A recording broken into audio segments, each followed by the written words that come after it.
إن الحمد لله نحمده ونستعينه ونستغفره ونؤمن به ونتوكل عليه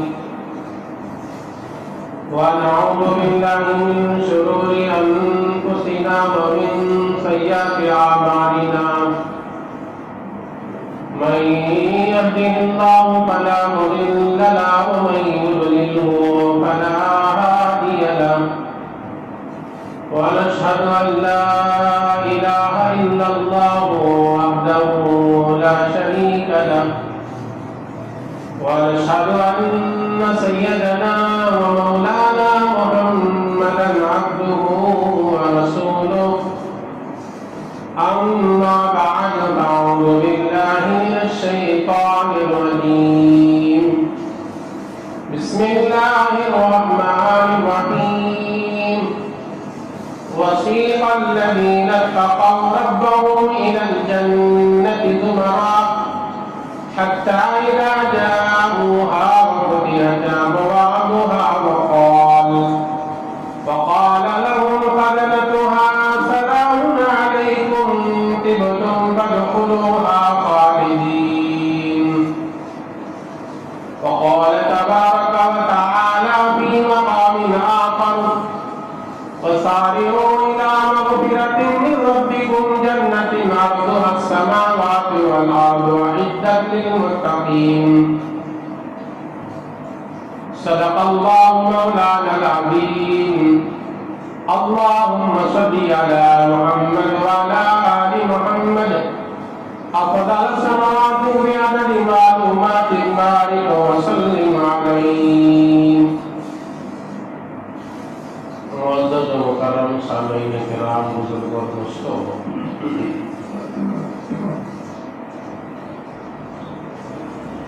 ابھی میں نے آپ حضرات کے سامنے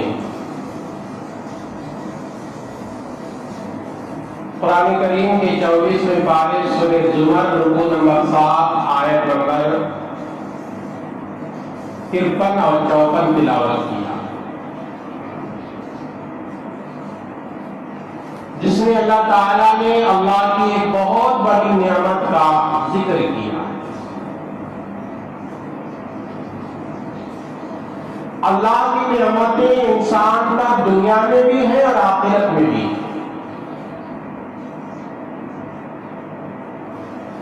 اللہ کی نعمتیں انسان گننا چاہے تو قرآن مجید خود کہتا ہے کہ گن نہیں سکتا۔ وَإِن تَعُدُّوا نِعْمَتَ اللَّهِ لَا تُحْصُوهَا، اللہ ارشاد فرماتے ہیں اگر تم میرے نعمتوں کو گننا شروع کرو گے تو کبھی تم گن کر مکمل نہیں کر سکتے۔ اللہ کی اتنی نعمتیں، ان نعمتوں میں ایمان والے کے لیے آخرت میں بہت بڑی نعمت اللہ نے رکھا ہے، جسے قرآن نے جنت کہا۔ قرآن میں ایک جگہ نہیں کئی مقامات پر کئی سورے میں اللہ تعالیٰ نے جنت کا تذکرہ کیا۔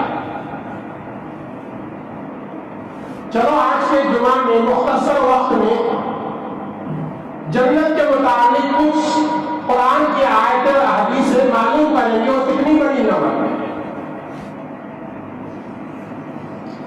جنت کہتے ہیں آخرت کی منزلوں میں سب سے آخری منزل،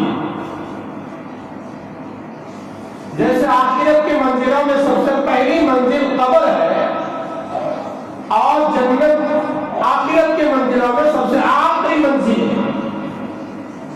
وہاں جانے کے بعد ہم تبدیلی نہیں، وہاں سے نکلنا نہیں، ہمیشہ وہاں رہنا ہے۔ اسی کو اللہ تعالیٰ سورہ زمر رکوع نمبر 7 آیت نمبر 73 اور 74 میں اللہ تعالیٰ کہتا ہے وَسِيقَ الَّذِينَ اتَّقَوْا رَبَّهُمْ إِلَى الْجَنَّةِ زُمَرًا، جنتی لوگوں کو فرشتے لے کر آئیں گے جنت کے قریب،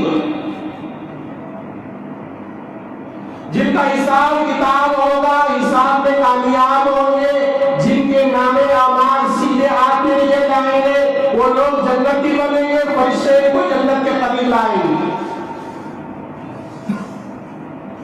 فتحت لهم ابوابها، اللہ کہتا ہے جیسے ہی وہ جنت کے قریب آئیں گے جنت کے دروازے جنتی لوگوں کے لیے کھول دیے جائیں گے.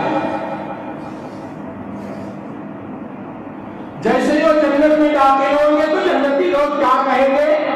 وقالوا الحمد لله الذي صدقنا وعده وأورثنا الأرض نتبوأ من الجنة حيث نشاء ونعم أجر العاملين.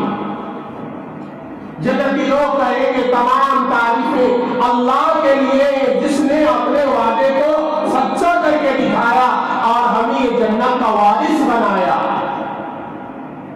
اور یہ جنت ملی ہے ہمارے دنیا میں نیک اعمال کرنے کی وجہ سے اور اللہ کے کرم سے.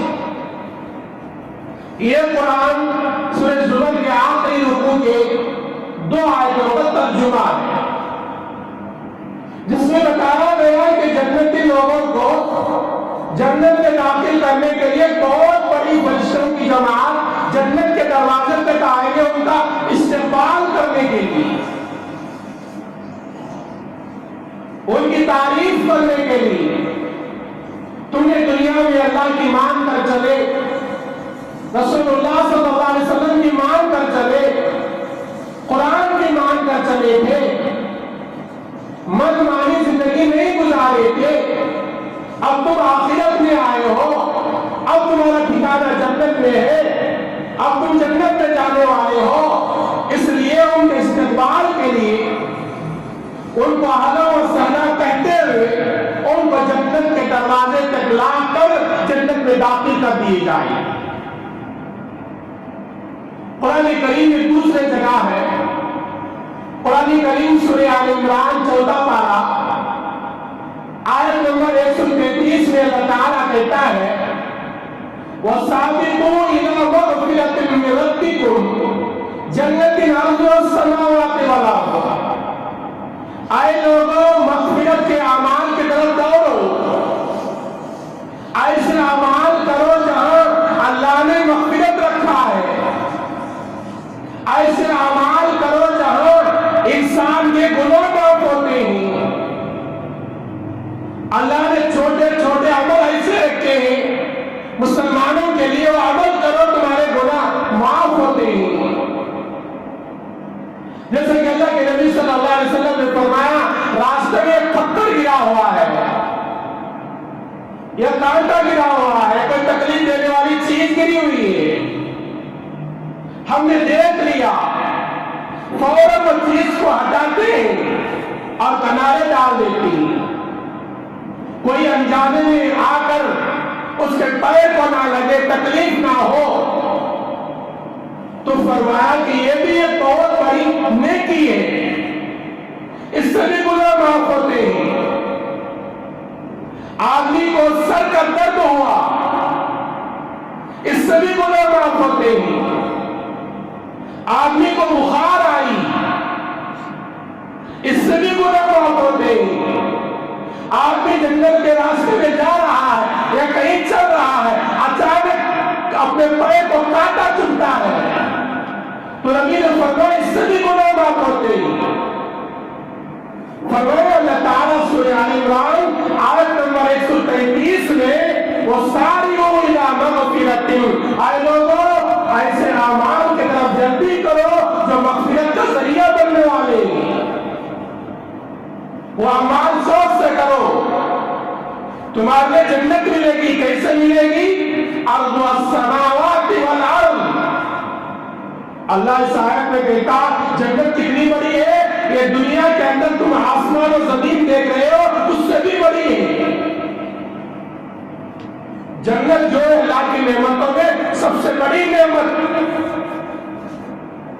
اللہ تعالیٰ جنت کا تذکرہ کرتے ہوئے سورہ آل عمران کی آیت میں کہا جنت بہت بڑی ہے، کعرض السماوات والارض، جتنی زمین و آسمان ہے اس سے بھی کئی گنا بڑی ہے جنت. اور کس کے لیے بنایا؟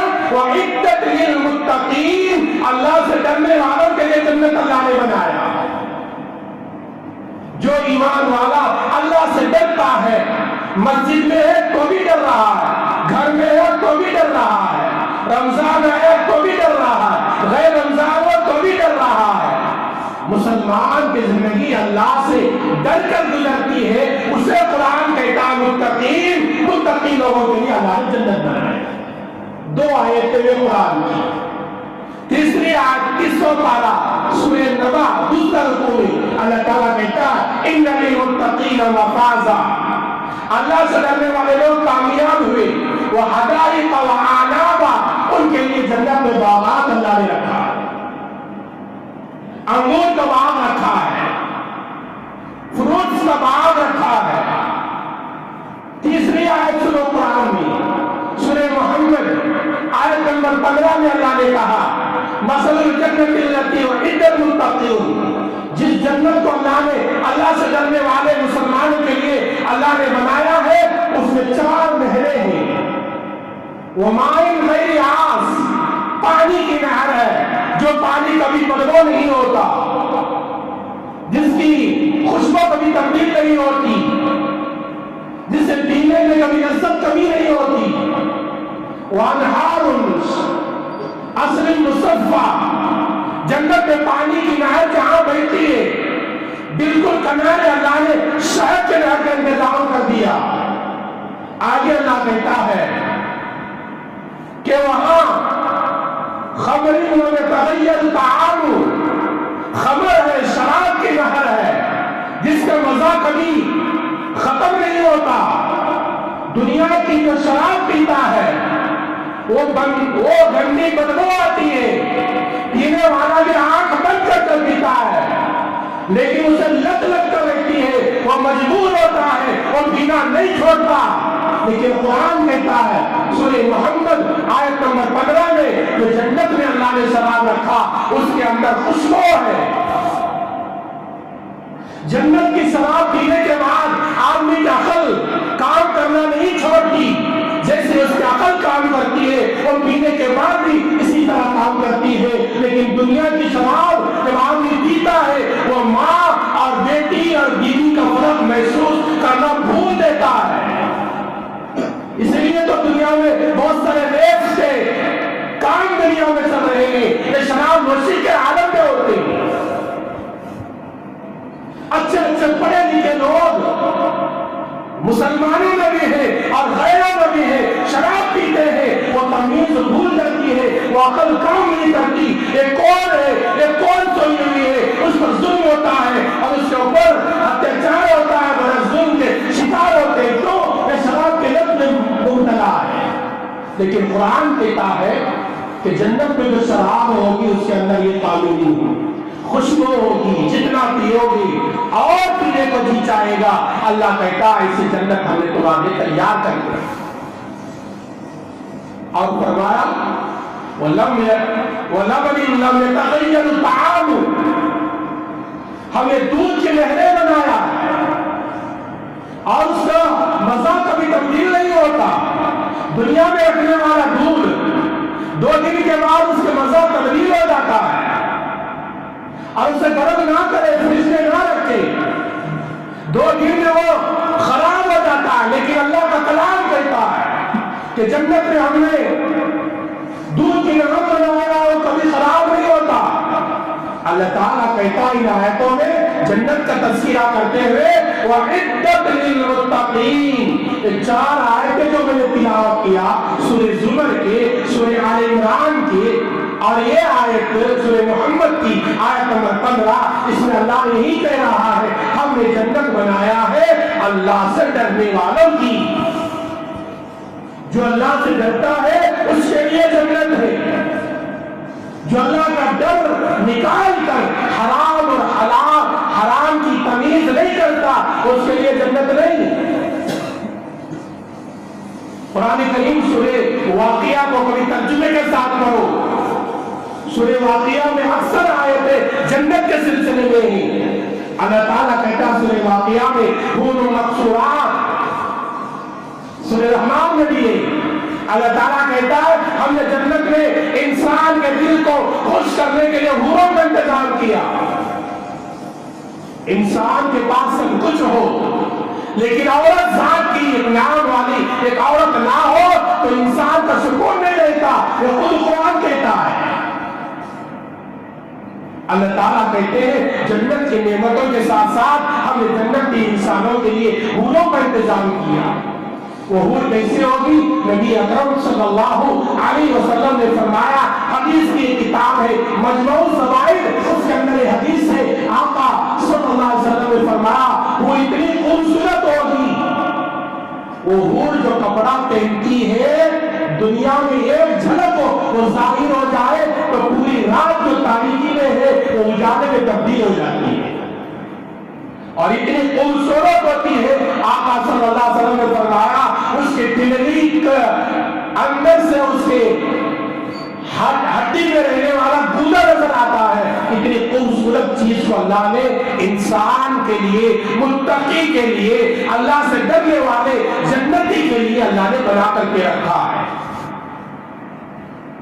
اور اللہ کے نبی صلی اللہ علیہ وسلم نے ایک دفعہ صحابہ کے مجلس میں بیٹھے ہوئے، صحیح بخاری میں بھی ہے، مسلم میں بھی ہے، صحیح حدیث ہے، اس میں کسی بھی علماء کی ضعیف ہونے کی رائے نہیں ہے. حضور اکرم صلی اللہ علیہ وسلم صحابہ کے مجلس میں بیٹھے ہوئے مسجد نبوی میں جنت کا تذکرہ چلا. حضور اکرم صلی اللہ علیہ وسلم نے صحابہ سے پوچھا ہے صحابہ کیا تمہیں معلوم ہے جب جنت کے لوگ پہلی مرتبہ جنت میں جائیں گے اللہ تعالیٰ کی طرف سے کھانے کا انتظام ہوگا، اللہ تعالیٰ خود کھانا تیار کر کے جنتی لوگوں کو کھلائے گا. وہ پہلا کھانا کون سا ہوگا؟ صحابہ کرام نے پوچھا اللہ و رسول اللہ کے رسول ہمیں معلوم نہیں ہے، آپ بہتر جانتے اور اللہ بہتر جانتے. تو آپ صلی اللہ علیہ وسلم نے فرمایا کہ پوری زمین کو جو اللہ تعالیٰ روٹی بنا دے گا. زمین جتنی ہے، جتنی بھی دنیا کے اندر لمبی چوڑی زمین ہے، اس زمین کو اللہ روٹی بنا دے گا. صحابہ کرام اس بات کو سن رہے تھے. ایک یہودی آیا، نبی کے زمانے میں مسجدوں میں یہودی بھی آتے تھے نبی کی بات سننے کے لیے یا نبی سے فیصلہ کرانے کے لیے. اس لیے علماء کہتے ہیں اگر بھی آج بھی کوئی غیر قوم مسجد میں آتا ہے ہماری عبادت دیکھنے کے لیے، ہماری عبادت خانہ دیکھنے کے لیے اور ہماری باتیں سننے کے لیے اسے آنے کی اجازت ہے. 5 سال پیر دھو کر آتا ہے تو بیٹھتا ہے تو کوئی گناہ نہیں ہے.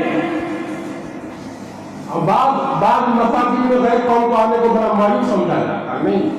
نبی کے زمانے میں آتے تھے. یہودی آیا بیٹھا مجلس میں تو یہودی آ کر کہنے لگا یا رسول اللہ کیا میں بتاؤں جنت میں سب سے پہلے کھانا اللہ کیسا دے گا؟